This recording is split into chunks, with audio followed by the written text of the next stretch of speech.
Doctor എന്താണ് പറഞ്ഞിരിക്കുന്നത്? എത്ര ദിവസം എത്തമ്മോ ഒന്നും ചെയ്യാതെടുക്കാൻ ഇരിക്കാൻ പറ്റുക? ഓപ്പറേഷൻ കഴിഞ്ഞിരിക്കാന്ന കാര്യം മറന്നാ ചേച്ചി ഓരോന്നും ചെയ്യുന്നത്. ആ ചേട്ടന് ചായ കൊണ്ടുപോണ്ടേ? ആ നിന്നെ കാണാതായപ്പോ അങ്ങേതിരെ മണിക്കൂട്ടന്റെ കൊടുത്തയച്ചു. ഇനി അത് വൈകിയെന്ന് പറഞ്ഞ് അങ്ങേര് കിടന്ന് ബഹളം വെക്കണ്ട. അല്ല നീ എന്താ വൈകിയേ? വരുന്ന വഴിക്ക് തട്ടാക്കുട്ടിയെ കണ്ടു. ആനയുടെ പുറകെ നടക്കുന്നുണ്ടാവൂല്ലേ? ആ ആനയെ കുറിച്ചുള്ള പുളൂസും കേട്ട് നടന്നു വരുമ്പോഴാ അയാളെ കണ്ടത്. ആരെ? അച്ചുതട്ടാരെ? ഇങ്ങനെ ഒരു മനുഷ്യനുണ്ടോ? എന്ത് ഉപദ്രവം അയാൾ ചെയ്യുന്നേ? എവിടെയാണെന്ന് അയാൾക്ക് ഒരു നോട്ടില്ല. പണി ചെയ്യാൻ ആളെ കിട്ടിയെന്നും പറഞ്ഞ് എന്റെ മുമ്പിൽ വെച്ച തട്ടാക്കുട്ടിയെ തല്ലിയത് ഞാനങ്ങ് പേടിച്ചു പോയി. അല്ലേ ചേച്ചി, തട്ടാക്കുട്ടി അയാളുടെ മോൻ തന്നെയെന്നാ എനിക്കിപ്പോ സംശയം. സ്വന്തം മോൻ തന്നെയാ. അയാളുടെ സ്വഭാവം അതാ, ഒരു മുരടൻ. ആ നീ ചെന്നാ തേങ്ങ ചണ്ടി വയ്ക്കേ. ആ ചെല്ലേ മോളെ. വാ, മതി കളിച്ചത്. നേരം മങ്ങിയ നേരത്തെക്കര മാനത്തെത്തുവതാരോ, മാനത്തെത്തുവതാരോ. നേരം മങ്ങിയ നേരത്തെക്കര മാനത്തെത്തുവതാരോ, മാനത്തെത്തുവതാരോ.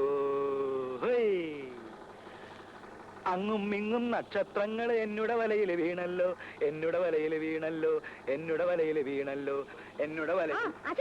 ഇന്ന് വൈകുന്നേരം രാജകുമാരി വരും. രാജകുമാരിയോ? ആശാൻ തമാശ. ഇന്ന് ബ്ലൗസ് തച്ചു കൊടുക്കാന്നാ പറഞ്ഞിരിക്കുന്നത്. അതിന് ബ്ലൗസിന്റെ അളവ് വേണ്ടേ?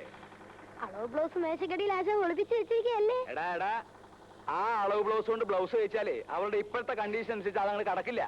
ആശാൻ അവർ തൊട്ടും പിടിച്ച് അളവെടുക്കാൻ വേണ്ടി അല്ലേ ആശാനെ? നേരം മങ്ങിയ നേരത്തക്കര മാനത്തെത്തുവതാരോ. ബ്ലൗസ് വെച്ചോ? എന്ത് ചോദ്യ രാജകുമാരി ഇത്? അളവെടുക്കാതെ ബ്ലൗസ് തയ്ക്കാൻ പറ്റുമോ? അളവ് ബ്ലൗസ് ഞാൻ തന്നിരുന്നല്ലോ. അതുകൊണ്ട് ബ്ലൗസ് തയ്ച്ചാ രാജകുമാരിക്ക് ഇടാൻ പറ്റില്ല. എന്റെ രാജകുമാരി, ഇത് നിന്റെ കല്യാണ സമയത്തുള്ള ബ്ലൗസ് അല്ലേ? അന്നത്തെ പോലെ നീ ഇപ്പിരിക്കുന്നത്. ശരിയാ, ഞാനതങ്ങ് മറന്നു. പക്ഷേ ഇന്ന് എനിക്ക് ബ്ലൗസ് വേണം. അതിന് 1 മണിക്കൂർ സമയം പോരെ? രാജകുമാരി വാ, അളവെടുക്കാം. വാ.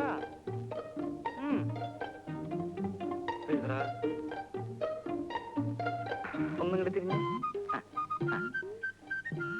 ഇനിയേ ആ കൈ ഒന്ന് പൊക്ക്.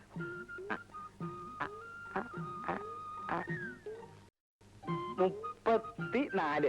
എത്ര? 34. കൈ പൊക്കേണ്ടിരുന്നോട്ടെ, അതൊരു കുഴപ്പമില്ല. കൈ പൊക്കില്ല, കൊല്ലാനൊന്നല്ലോ. 35. എഴുതറ. 35. തിരിഞ്ഞു. ഞാൻ ഇവിടെ ഉണ്ട്. ഞാൻ ഒരു സ്ഥലത്തേക്ക് മുകളിൽ നിന്റെ അളവൊക്കെ എടുത്ത് നിന്നെ ഞാൻ ഇന്ന് ഹസ്ബൻഡ് ഇപ്പൊ ഇവിടെ ഉണ്ട്. അപ്പൊ 2 കൊല്ലം കഴിഞ്ഞിട്ടല്ലേ വരുള്ളൂ എന്ന് പറഞ്ഞത്? അവിടുന്ന് പിരിച്ചു വിട്ടു. 10. എഴുതാ. 10. 18. എഴുതാ തെണ്ടി.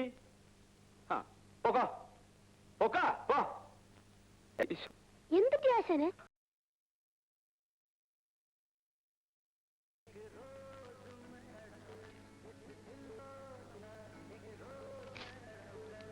ഓ, തട്ടാര് പണപ്പരവും കഴിഞ്ഞ് പോവുമല്ലേ? മടി നിറച്ച് പണമായിരിക്കും.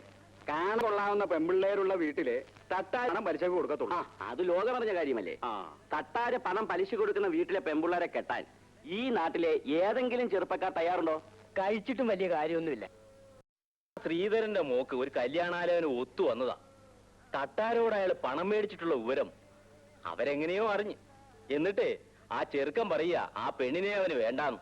എവിടെ ഒരു പലിശയ്ക്ക് കൊടുപ്പ്.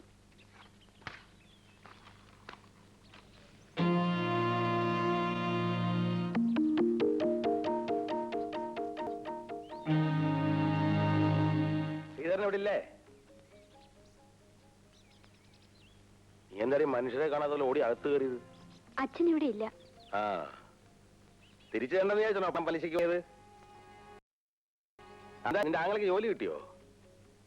അച്ചുതട്ടായുടെ കൈ കൊണ്ട് ആർക്ക് പണം കൊടുത്താലും മോശം വരില്ല. നീ അച്ഛനോട് പറഞ്ഞേരെ പണം തരാമെന്ന് പറഞ്ഞ തീയതിയൊക്കെ കഴിഞ്ഞെന്ന്. അച്ഛനടുത്ത് നിന്ന് പണം ചോദിച്ചിട്ടുണ്ട്. ഇത് കിട്ടിയാൽ ഉടനെ അച്ചുതട്ടാരെ പണം കൊണ്ട് തരാം. പണം കിട്ടിയാലല്ലേ? ആ, നീ പറഞ്ഞോണ്ട് ഞാൻ കുറച്ചു ദിവസം കൂടെ ക്ഷമിക്കാം. നീ എന്തായാലും മറയെ തന്നെ നിൽക്കുന്നേ? ഇങ്ങോട്ട് ഇറങ്ങി വാ, ഞാനൊന്ന് കാണട്ടെ. ഒന്നിറങ്ങി വാടി പെണ്ണേ. നീ അങ്ങ് വളർന്നു പോയല്ലോടി പെണ്ണേ. പെണ്ണുങ്ങളായ ഇങ്ങനെ വേണം. നിനക്ക് സ്വന്തം ആവശ്യത്തിന് വല്ല പണമോ പൊന്നോ പൊടിയോ വല്ലതും വേണം, വീട്ടിലേക്ക് വന്നാ മതി കേട്ടോ. ആരാ മോളെ? ഓ, കല്യാണത്തിലുള്ള സുഖമില്ലാതെ കിടക്കാണല്ലേ? വിളിക്കണ്ട, ഞാൻ പോവാ. ഞാൻ പറഞ്ഞു, നീ മറക്കണ്ട കേട്ടോ.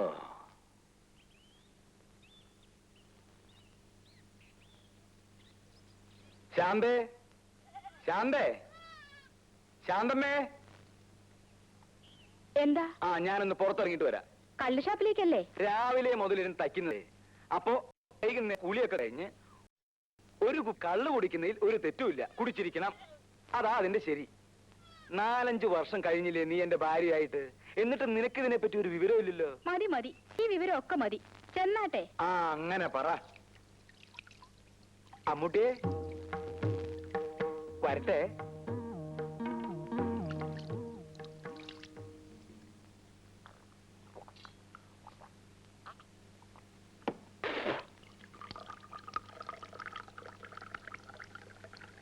അച്ചുതട്ടാര് പണം പലിശയ്ക്ക് കൊടുത്താ തിരിച്ചു വാങ്ങാനും അറിയാം. പണം കിട്ടിയില്ലേ മുതലാക്കിയിരിക്കും. എന്നിട്ട് പത്രോസ് പണം തന്ന 3000 ഒളിവായിക്ക് അവൻ എന്നെ 30,000 തവണ നടത്തി. അപ്പോ പത്രോസിന് കൊടുത്ത പണം ഗോപി അല്ലേ? രൂപ കിട്ടിയില്ലെങ്കിൽ എന്താ, അതിനുള്ള ഉരുപ്പടി ഞാൻ മുതലാക്കി. പത്രോസ് പെങ്ങളെ കെട്ടിക്കാൻ വെച്ചിരുന്ന പൊന്നെടുത്തോണ്ട് പോന്നായിരിക്കും അല്ലേ? പിന്നെ എങ്ങനെ മുതലാക്കി? എടാ, ഈ ലോകത്ത് ഏറ്റവും വില കൂടിയ 2 സാധനങ്ങളേ ഉള്ളൂ. ഏതൊക്കെയാണെന്നറിയാവോ? എന്താ? പൊന്നും പെണ്ണും. പൊന്നെന്ന് പറഞ്ഞാ പണം. പണം എന്റെ പോയി. പിന്നെ പെണ്ണ്, അത് ഞാൻ മുതലാക്കി. എങ്ങനെ? ലോകത്തൊരു കുഞ്ഞു പോലും അറിയാതെ പത്രോസിന്റെ ഭാര്യ റോസക്കുട്ടിയെ ഞാൻ. അയ്യോ, അതാടാ അച്ചുതട്ടാര്. മനസ്സിലായോ? ഭഗവതി, അച്ചുതട്ടാറ് ഞാൻ സമ്മതിച്ചിരിക്കുന്നു. അപ്പോഴേ ഭാർഗവാ, തയ്യക്കട തുടങ്ങാൻ ജാമ്യമില്ലാതെയാ ഞാൻ നിനക്ക് 5000 രൂപ തന്നിട്ടുള്ളത്. പലിശ തന്നെ ഇത് 3ാമത്തെ മുടക്കമാ. ഇത് ഇങ്ങനെ പോയാൽ. അയ്യോ, ഞാൻ ആവുന്നത് വേഗം തിരിച്ചു തരാം അച്ചുതട്ടാരെ. ആ ഓർമ്മ വേണം. ഞാൻ വരട്ടെ.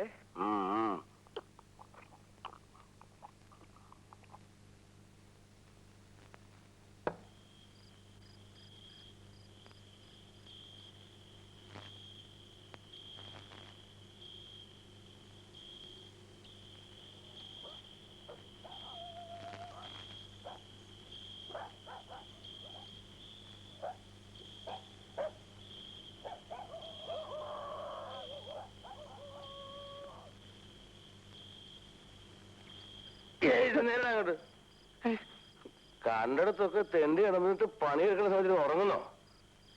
എഴുന്നേറ്റിരുന്ന് പണിയടാ. എന്താണ് നോക്കി നിൽക്കുന്നേ?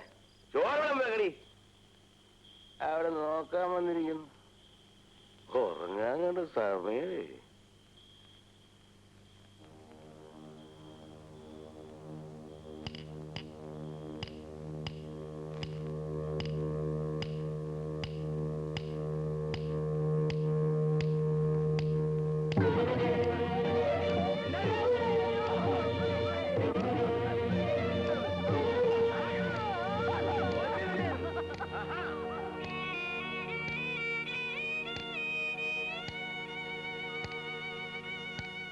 ഇവിടെ വച്ചേക്ക്.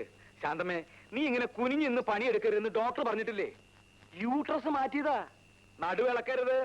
അതൊക്കെ നോക്കിയാ ചേട്ടന്റെയും മോളുടെയും കാര്യം ആരാ നോക്കുക? എന്തെങ്കിലുമൊക്കെ ഇവളും ചെയ്യില്ലേ? കൊച്ചു കുട്ടിയൊന്നും അല്ലല്ലോ, 10-17 വയസ്സായില്ലേ? അമ്മു, നീ ഇതൊന്ന് വിളമ്പേ.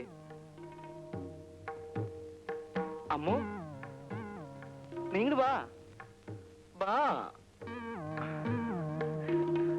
ഇതൊക്കെ ഒന്ന് വിളമ്പേ.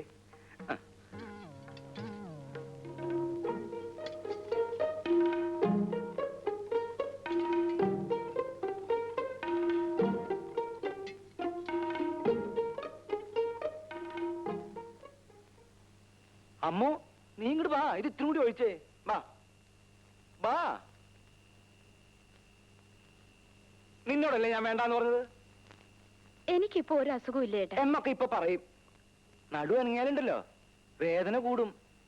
പറഞ്ഞില്ലെന്ന് വേണ്ട, ഒന്ന് പറഞ്ഞു കൊടുക്ക എന്റെ അമ്മൂട്ടിയെ.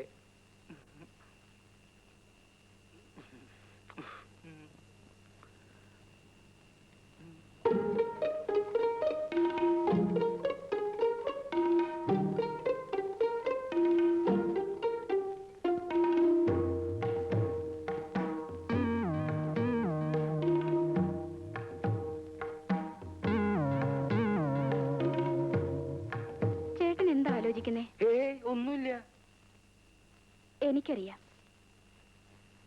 ഇനി എനിക്ക് പ്രസവിക്കാനാവൂലല്ലോ എന്ന് ഓർത്തിട്ടല്ലേ.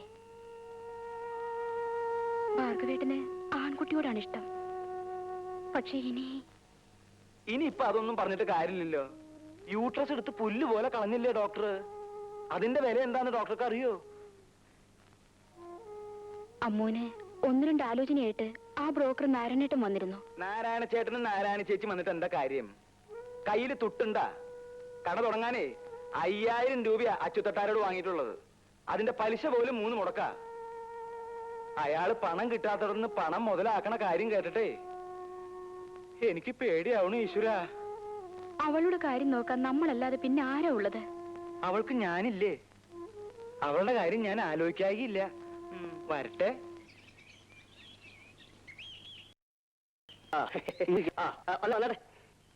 ഇങ്ങോട്ട്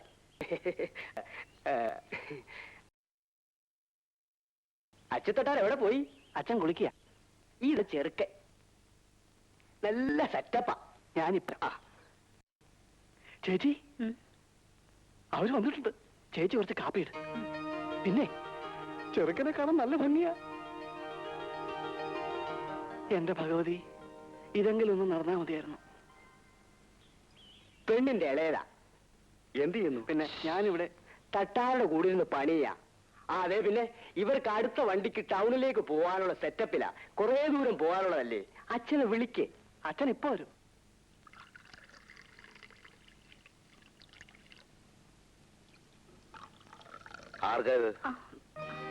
അച്ഛാ, ചേച്ചിയെ കാണാൻ നാരായണൻ ചേട്ടനോട് രണ്ടുപേരും വന്നിരിക്കുന്നു. അതിനായിരിക്കും കാപ്പി ഉണ്ടാക്കിയത്. ഞാനൊന്ന് സംസാരിക്കട്ടെ, എന്നിട്ട് മതി കാപ്പിയും ചായയൊക്കെ. ആ തട്ടാരെ, ഇതാണ് ഞാൻ പറഞ്ഞ ചെറുക്കൻ. ഇത് അമ്മാവൻ. ചെറുക്കൻ അണ്ടി കമ്പനിയിലാ ജോലി. 900 രൂപ ശമ്പളമുണ്ട്. 25,000 രൂപയും 10 പവന്റെ ആഭരണവും കൊടുക്കണം. ബാക്കി കാര്യങ്ങളൊക്കെ ഞാൻ പറഞ്ഞ് സെറ്റപ്പ് ചെയ്തിട്ടുണ്ട്. എഴുന്നേറ്റ് എഴുന്നേറ്റ്. ഇപ്പോഴാണോ തമാശ പറയുന്നത്? തട്ടാർക്ക് എപ്പോഴും ഒരു തമാശ.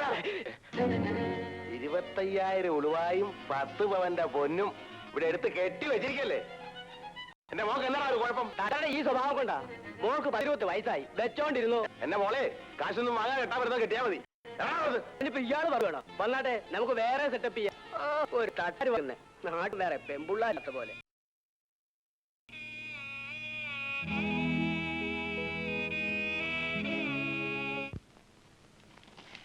അയ്യോ, അവൾക്ക് ആശയല്ലോ. ആശ വരട്ടെ. നിന്റെ ആശ വരുന്നത് നിൽക്കാൻ എനിക്ക് നേരമില്ല. ഞാൻ വേറെ കടയിൽ കൊടുത്തോളാം. എന്റെ പൊന്നു ചേച്ചിയല്ലേ, പിണങ്ങി പോവല്ലേ? ചേച്ചി ഇവിടുത്തെ സ്ഥിരം കസ്റ്റമർ അല്ലേ? നിനക്ക് അളവെടുക്കാൻ അറിയോ? അറിയാമോന്നോ? ചേച്ചിക്ക് ഇഷ്ടമാണെങ്കിൽ ഞാൻ എടുക്കാം.